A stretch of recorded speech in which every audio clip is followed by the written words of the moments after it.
Hello, welcome to ബിന്തി life. കഴിഞ്ഞ swing ട്യൂട്ടോറിയലിൻ്റെ കണ്ടിന്യൂവേഷനാണ് ഈ വീഡിയോ. അപ്പോൾ ആ വീഡിയോ കാണാത്തവർ തീർച്ചയായിട്ടും പോയി കാണുക. ഇന്നത്തെ വീഡിയോയിൽ നമ്മൾ പഠിക്കാൻ പോകുന്നത് ബട്ടൺ ഹോൾ സ്റ്റിച്ചും പിന്നെ കുറച്ച് സ്വിങ് ടെക്നീക്സുമാണ്. തുടർന്ന് കാണുക. ഇഷ്ടമായാൽ ചാനൽ സബ്സ്ക്രൈബ് ചെയ്യാം.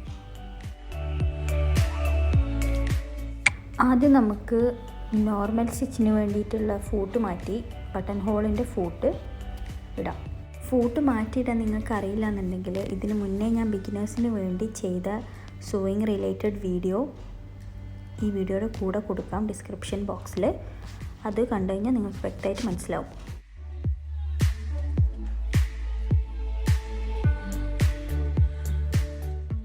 ഇനി പെട്ടെന്നൊന്ന് നമുക്ക് മെഷീൻ ത്രെഡ് ചെയ്യാം.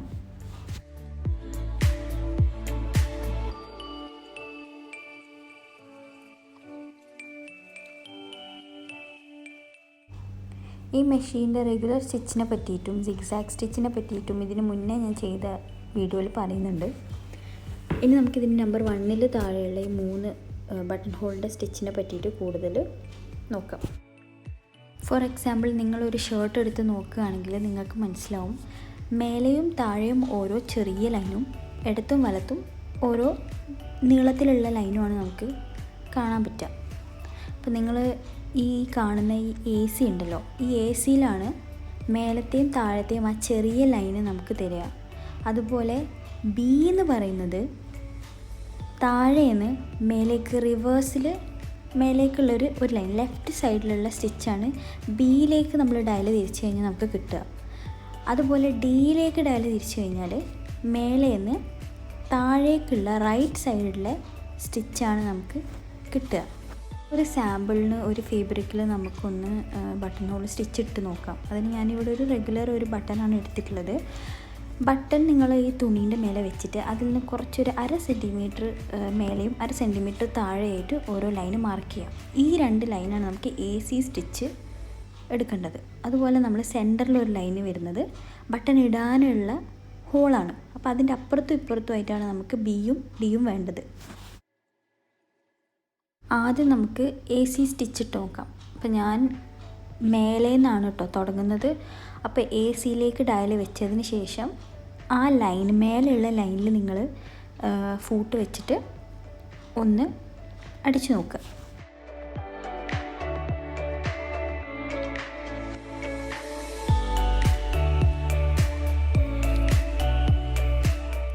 എ സിൻ്റെ സ്റ്റിച്ച് കഴിഞ്ഞു. ഇനി നമുക്ക് മേലേന്ന് താഴേക്ക് ഏത് സ്റ്റിച്ചാണെന്ന് നമ്മൾ നോക്കണം.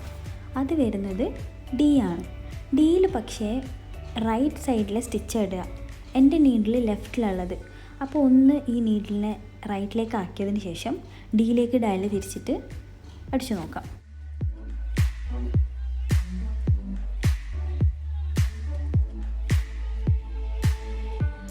നമ്മൾ നേരത്തെ വരച്ച ആ യെല്ലോ ലൈൻ ഉണ്ടല്ലോ, അത് ഈ ഒരു ബട്ടൺ ഹോളിൻ്റെ ഫൂട്ടിൻ്റെ സെൻറ്ററിൽ വരുന്ന തരത്തിലാണ് കേട്ടോ നിങ്ങൾ തുണി വെക്കേണ്ടത്. നമുക്ക് താഴെയുള്ള എ സിൻ്റെ സ്റ്റിച്ച് ചെയ്യാം. അതിന് ഡയൽ എ സിയിലേക്ക് മാറ്റിയിട്ട് ഒന്ന് സ്റ്റിച്ച് ചെയ്യാം. അതിനുശേഷം താഴേന്ന് മേലേക്ക് വരുന്ന സ്റ്റിച്ച് എന്ന് പറഞ്ഞാൽ ബി ആണ്. അതിന് നീഡിൽ ലെഫ്റ്റ് സൈഡിൽ വരണം. ലെഫ്റ്റ് സൈഡിൽ വന്നതിന് ശേഷം നിങ്ങൾ ബിയിലേക്ക് ഡയൽ തിരിച്ചിട്ട് അത് ഓട്ടോമാറ്റിക്കലി റിവേഴ്സിൽ സ്റ്റിച്ച് ചെയ്തോളൂ. നിങ്ങൾ റിവേഴ്സ് ബട്ടൺ പ്രസ് ചെയ്യേണ്ട ആവശ്യമില്ല.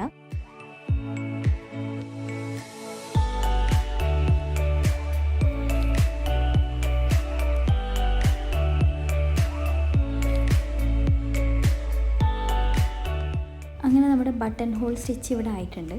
അപ്പോൾ ഇതിന് ഇനി നമുക്ക് നടുക്ക് ഓപ്പണിങ് വേണ്ടേ. ഇത് ഞാൻ ചെയ്യുന്നത് എങ്ങനെയാണെന്ന് പറഞ്ഞാൽ, സ്റ്റിച്ചിനെ നേരെ ഹാഫാക്കി മടക്കിയിട്ട് നടുക്കൊരു സ്ലിറ്റ് ഇട്ട് കൊടുക്കും. എന്നിട്ട് തുണി നിവർത്തി അപ്പുറം ഇപ്പുറം കൂടി കട്ട് ചെയ്തെടുക്കും.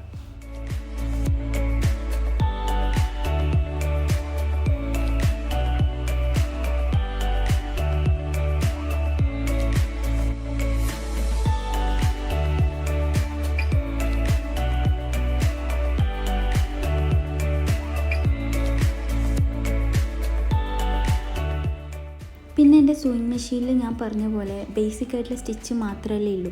അപ്പോൾ എന്തെങ്കിലും ഒരു കുർത്തയോ എന്തെങ്കിലും തയ്ക്കുന്ന സമയത്ത് എനിക്ക് ഓവർലോക്ക് ചെയ്യാനുള്ളൊരു ഓപ്ഷൻ ഇല്ല. പ്രത്യേകിച്ച് ഈ നൂല് വിട്ട് വരുന്ന തുണിയാണെങ്കിൽ അപ്പോൾ ഞാൻ ഈ മെഷീനിൽ 13th സ്റ്റിച്ച്, ഈ സിക്സാഗ് സ്റ്റിച്ച് ഞാൻ ഓവർലോക്കിന് പകരം ഒരു ഓപ്ഷനായിട്ട് എടുത്ത് സ്റ്റിച്ച് ചെയ്യാറുണ്ട്. അത് അത്ര പെർഫെക്റ്റ് ഒന്നുമല്ല, എന്നാലും ക്ലീനായിട്ട് ആ നൂല് വിട്ട് വരാത്ത തരത്തിൽ അത് നിൽക്കുന്നുണ്ട്. അത് നിങ്ങൾക്ക് വേണമെങ്കിൽ ട്രൈ ചെയ്യാം.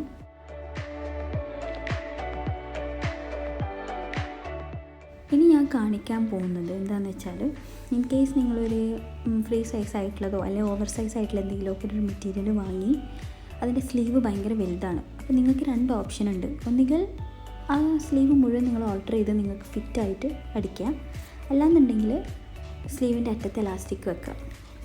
അത് വൃത്തിയിൽ കയ്യിലിങ്ങനെ കുടുങ്ങി നിൽക്കുമ്പോൾ അതിങ്ങനെ കയ്യിൽ നിന്ന് ഇറങ്ങി വരും, ഒന്നും ചെയ്യില്ല.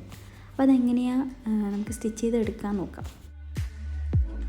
പിന്നെ ആവശ്യമായിട്ട് വേണ്ടത് ഒരു എലാസ്റ്റിക്കാണ്, നേരിയ വിട്ടുള്ള ഒരു എലാസ്റ്റിക്.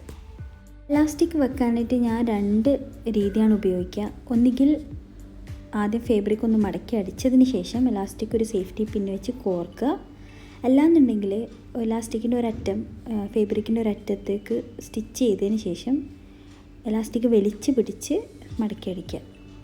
ഈസി ഓപ്ഷൻ എലാസ്റ്റിക് പിന്നീട് കോർക്കുന്നതാണ്. അപ്പോൾ അതാണ് ഞാനിവിടെ കാണിക്കുന്നത്.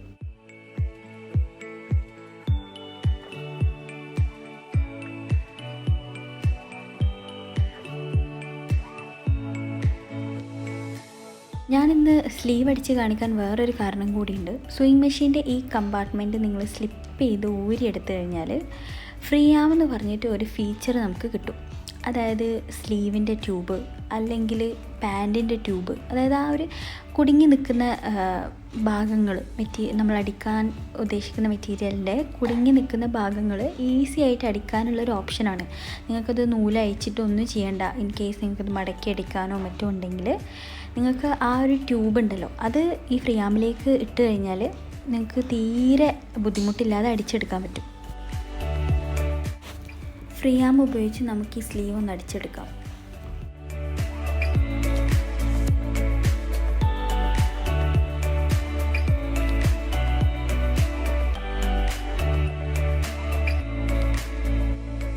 അടിക്കുന്ന സമയത്ത് വേറൊന്നും കൂടി ശ്രദ്ധിക്കണം, കുറച്ച് ഭാഗം അടിക്കാതെ വെക്കണം. നമുക്കത് എലാസ്റ്റിക് കോർക്കാൻ വേണ്ടിയിട്ടാണ്.